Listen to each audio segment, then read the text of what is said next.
আসসালামু আলাইকুম, স্বাগত জানাচ্ছি আরটিভির মধ্যাহ্নের সংবাদে। আপনাদের সঙ্গে আছি আমি সিনথিয়া রহমান।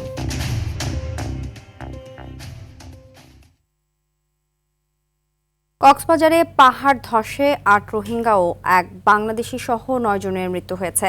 টানা ভারী বৃষ্টিতে উখিয়ার জামতলী, কুতুপালং ও বালুখালী রোহিঙ্গা ক্যাম্পে পৃথক ৩টি পাহাড় ধসের ঘটনায় নারী ও শিশুসহ ৮ জন নিহত হন। এর মধ্যে জামতলী ক্যাম্পে একই পরিবারের ৩ জন, কুতুপালং ক্যাম্পে এক শিশু এবং বালুখালী ক্যাম্পে নারী ও শিশুসহ ৪ জন প্রাণ হারান। অপরদিকে কক্সবাজার শহরের ১২ নম্বর ওয়ার্ডের সাত্তারঘোনা এলাকায় ভোর রাতে পাহাড় ধসে একই পরিবারের ৩ জন চাপা পড়েন। স্থানীয়রা তাদের উদ্ধার করে হাসপাতালে নিলে আলী আকবর নামে একজনকে চিকিৎসক মৃত ঘোষণা করেন।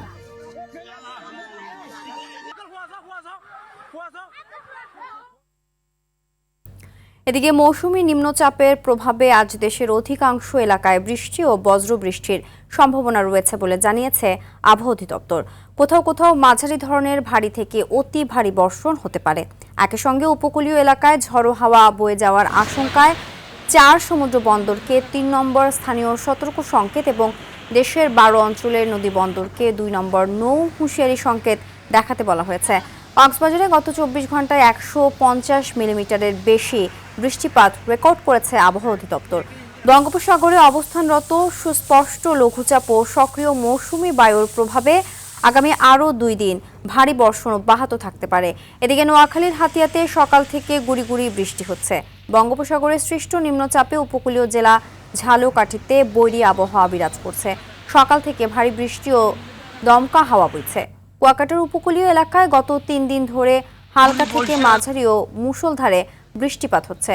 গতকাল সকাল ৬টা থেকে আজ সকাল ৬টা পর্যন্ত ২৪ ঘন্টায় ৬২.৬ মিলিমিটার বৃষ্টিপাত রেকর্ড করেছে আবহাওয়া অফিস। কোনো টিকিট নাই, কিছু নাই, আমরা তো ঘুরি ঘুরি কোনো পয়সাই পাই না।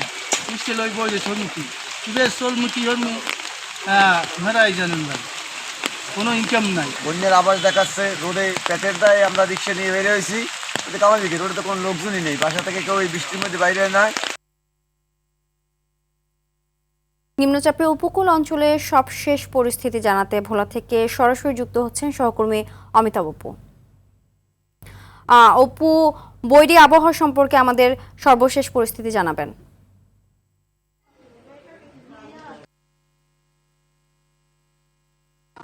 সিনথিয়া, আপনি যেটা জানতে চেয়েছেন যে বৈরী আবহাওয়া বিরাজ করছে দ্বীপ জেলা ভোলাতেও গত 2 দিন ধরে। এখন পর্যন্ত ভোলার লক্ষ্মীপুর 6টি রুটের লঞ্চ চলাচল বন্ধ ঘোষণা করা হয়েছে বিআইডব্লিউটিএ থেকে। তবে আমাদেরকে ফেরির দায়িত্বে থাকা মোহাম্মদ কাউসার হোসেন, ম্যানেজার কাউসার হোসেন জানিয়েছেন যে এই বৈরী পরিস্থিতির মধ্যে তারা ফেরি চলাচল অব্যাহত রেখেছে এবং এই নিষেধাজ্ঞা উপেক্ষা করেও সকালবেলা কিন্তু বরিশাল থেকে এমবি পারিজাত নামের একটি লঞ্চে ইলিশা হয়ে এবং লক্ষ্মীপুর গিয়েছে। তারা কিন্তু নিষেধাজ্ঞা উপেক্ষা করে লঞ্চ চলাচল, কয়েকটি লঞ্চ চলাচল করেছে। তবে আরেকটি বিষয় আপনাকে জানিয়ে রাখছি যে বৈরী আবহাওয়ার কারণেই কিন্তু ক্ষণে ক্ষণে বৃষ্টি হচ্ছে। সকালবেলা একটু ওয়েদারটা একটু ভালো থাকলো, কিন্তু এরপরে এখন কিন্তু গুমট আবহাওয়া। আমি যে দাঁড়িয়ে আছি, আমি গুড়ি গুড়ি বৃষ্টির মধ্যে কিন্তু দাঁড়িয়ে আছি এবং আবহাওয়া কিন্তু গুমট আকারে ধারণ করে আছে। যে কারণে কিন্তু যে ৩ নম্বর সতর্ক সংকেত সেটি কিন্তু এখানে সীমিত করা হয়নি এবং নদী বন্দরের যে সতর্ক সংকেত সেটিও কিন্তু নামানো হয়নি বলে বিআইডব্লিউটিএ এর এখানকার নদী বন্দর কর্মকর্তা সহকারী পরিচালক নির্মল কুমার রায় আমাদেরকে সেই বিষয়টি নিশ্চিত করেছেন। আপনাকে জানিয়ে রাখি যে ভোলা থেকে যে 6টি রুট রয়েছে, ভোলা লক্ষ্মীপুর, দৌলত খান আলেকজান্ডার, দৌলত খান মির্জাকালু এবং Mirzakalu to Alexander, Mirzakalu to Tazumuddin to Monpura এবং ঢাকা থেকে যে বেতুয়া লঞ্চ যেটি আসে সেটিও কিন্তু চলাচল বন্ধ রয়েছে। অর্থাৎ চরপেশনের সেই বেতুয়া অঞ্চলে কিন্তু লঞ্চ যায় না। আরেকটি বিষয় রাখি, ঢাকা থেকে যেটি ভোলা হয়ে মনপুরা এবং ঢাকায় যায় যে লঞ্চটি, সেটিও কিন্তু চলাচল বন্ধ রাখার নির্দেশ দেওয়া হয়েছে। কিন্তু এই ছিল ভোলা থেকে সর্বশেষ আমার কাছে। ধন্যবাদ। প্রধানমন্ত্রী তারেক রহমানের সঙ্গে সৌজন্য সাক্ষাৎ করেছেন সৌদি আরবের রাষ্ট্রদূত ডক্টর আবদুল্লাহ জাফর এইচ বিন আবিয়া। সকাল 9টা 40 মিনিটে বাংলাদেশ সচিবালয়ের মন্ত্রিপরিষদ বিভাগে সাক্ষাৎ অনুষ্ঠিত হয়। এ সময় সৌদি ক্রাউন প্রিন্স মোহাম্মদ বিন সালমান আল সৌদের একটি চিঠি প্রধানমন্ত্রীর হাতে তুলে দেন সৌদি রাষ্ট্রদূত। এছাড়া দুই দেশের স্বার্থ সংশ্লিষ্ট বিষয় নিয়ে বৈঠকে আলোচনা হয়। এ সময় পররাষ্ট্রমন্ত্রী ডক্টর খলিলুর রহমান, প্রধানমন্ত্রীর পররাষ্ট্র উপদেষ্টা হুমায়ুন কবির এবং ঢাকায় নিযুক্ত সৌদি আরবের উপরাষ্ট্রদূত ইব্রাহিম আবদুল্লাহ উপস্থিত ছিলেন। পল্লী উন্নয়ন বর্তমান সরকারের অন্যতম প্রধান এজেন্ডা।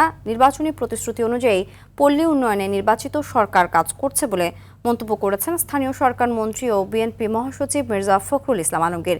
সকালে রাজধানীর সিরডাপ মিলনায়তনে আন্তর্জাতিক পল্লী উন্নয়ন দিবস ও সিরডাপের ৪৭তম প্রতিষ্ঠা বার্ষিকী উপলক্ষে আয়োজিত অনুষ্ঠানে এ মন্তব্য করেন তিনি।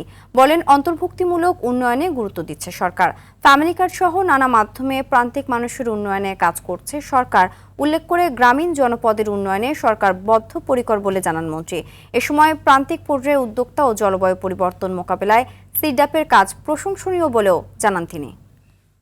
CDAP is evolving to lead a force. গ্রামীণ জনপদের উন্নয়নে সরকার বদ্ধপরিকর। কৃষি সহযোগিতা, সেচ ও কৃষি কার্ডের মাধ্যমে গ্রামীণ কৃষকের জীবনমান উন্নয়নে কাজ করছে সরকার। ৫ যুগ ধরে সিরডাপ পল্লী উন্নয়নে প্রান্তিক পর্যায়ে উদ্যোক্তা সৃষ্টি ও জলবায়ু পরিবর্তন মোকাবেলায় কাজ করছে। Partnering with the Pacific Islands Development Forum. সরকার দেশের শিল্প কারখানাগুলোতে জ্বালানি সংকট নিরসনে পাশ কার্যক্রম চালু করেছে বলে জানিয়েছেন বাণিজ্য শিল্প মন্ত্রী খন্দকার আব্দুল মুক্তাদির। সকালে চট্টগ্রামের সীতাকুণ্ডে বিভিন্ন শিপ ব্রেকিং ইয়ার্ড পরিদর্শন শেষে সব কথা বলেন তিনি। এ সময় মন্ত্রী আরও বলেন, শিপ ব্রেকিং ব্যবসা করতে হলে সবাইকে গ্রিন লাইসেন্স নিতে হবে। এর জন্য সরকার সব ধরনের সহযোগিতা করবে।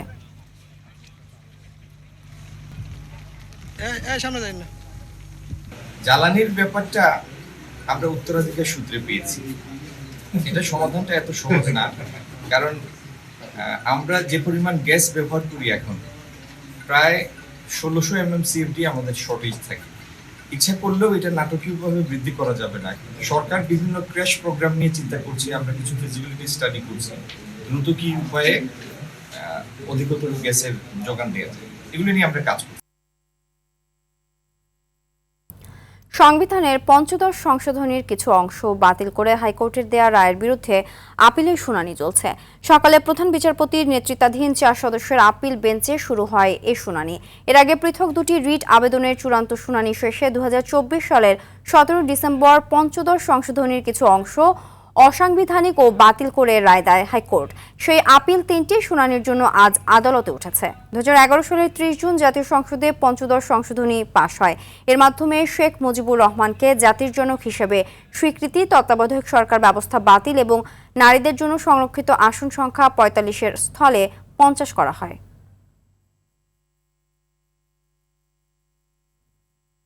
অধ্যাপক আবুল কাশেম ফজলুল হকের স্মৃতি ধরে রাখতে যা যা করণীয় সংস্কৃতি বিষয়ক মন্ত্রণালয়ের পক্ষ থেকে তা করা হবে জানিয়েছেন সংস্কৃতি মন্ত্রী নিতাই রায়চৌধুরী। সকালে বাংলা একাডেমি প্রাঙ্গণে অধ্যাপক আবুল কাশেম ফজলুল হকের মরদেহে শ্রদ্ধা নিবেদন শেষে তিনি কথা বলেন। সমাজে অসাম্প্রদায়িক ও বিজ্ঞান মনস্ক চেতনা ছড়িয়ে দিতে আবুল কাশেম ফজলুল হক আজীবন ভূমিকা পালন করেছেন বলেও জানান তিনি। পরে বাংলা একাডেমি প্রাঙ্গণে তার দ্বিতীয় জানাজা অনুষ্ঠিত হয়। রবিবার দুপুরে মারা যান বাংলা একাডেমির সভাপতি, প্রাবন্ধিক, গবেষক, সাহিত্য সমালোচক ও সমাজ বিশ্লেষক অধ্যাপক আবুল কাশেম ফজলুল হক। দীর্ঘ ৪ দশক ঢাকা বিশ্ববিদ্যালয়ের বাংলা বিভাগে শিক্ষকতা এবং ২০২৪ সাল থেকে বাংলা একাডেমির সভাপতি হিসাবে দায়িত্ব পালন করছিলেন গুণী এই ব্যক্তি। তার প্রবন্ধ, তার গল্প সবই এদেশের মানুষের জন্য, স্বাধীনতার জন্য এবং দেশের সার্বভৌম এবং জনগণের কল্যাণেই তিনি বলেছেন। একজন অত্যন্ত সচেতন, প্রগতিশীল মানুষ এবং সেই প্রগতির ধারাকে তিনি এখানে তার সারাটা জীবন তিনি বিলিয়ে গেছেন। ভারতে কারা ভোগ শেষে বিশেষ ট্রাভেল পারমিটের মাধ্যমে দেশে ফিরেছেন বাংলাদেশি ৫০ নারী পুরুষ। রবিবার রাত ১০টার দিকে ভারতীয় পেট্রাপোল ইমিগ্রেশন পুলিশ তাদের বেনাপোল ইমিগ্রেশন পুলিশের কাছে হস্তান্তর করেন। এদের মধ্যে ৪৪ জন পুরুষ ও ৬ জন নারী। পুলিশ জানায়, ভালো কাজের আশায় দালালের মাধ্যমে ২০১৮ সালে সীমান্ত পথ দিয়ে অবৈধভাবে ভারতের তামিলনাড়ু পাঠানো হয় তাদের। সেখানে বাসাবাড়ি, গার্মেন্টস ও ইট ভাটায় কাজ করার সময় সে দেশের পুলিশের হাতে আটক হন তারা। খেলার খবর, ক্রিকেট। দীর্ঘ ৪ বছর পর ওয়ানডে ক্রিকেটে জিম্বাবুয়ের মুখোমুখি হচ্ছে বাংলাদেশ। হারারে স্পোর্টস ক্লাব মাঠে ম্যাচ শুরু বাংলাদেশ সময় দুপুর 1টায়।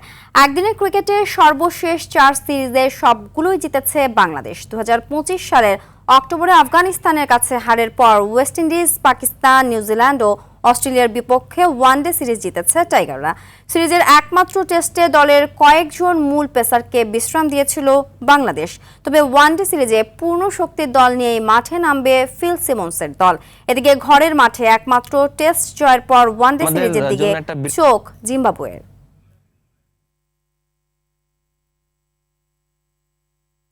মধ্যাহ্নের সংবাদ এ পর্যন্তই। দুপুরের সংবাদ 1:45টায় দেখার আমন্ত্রণ রইল। ধন্যবাদ সবাইকে।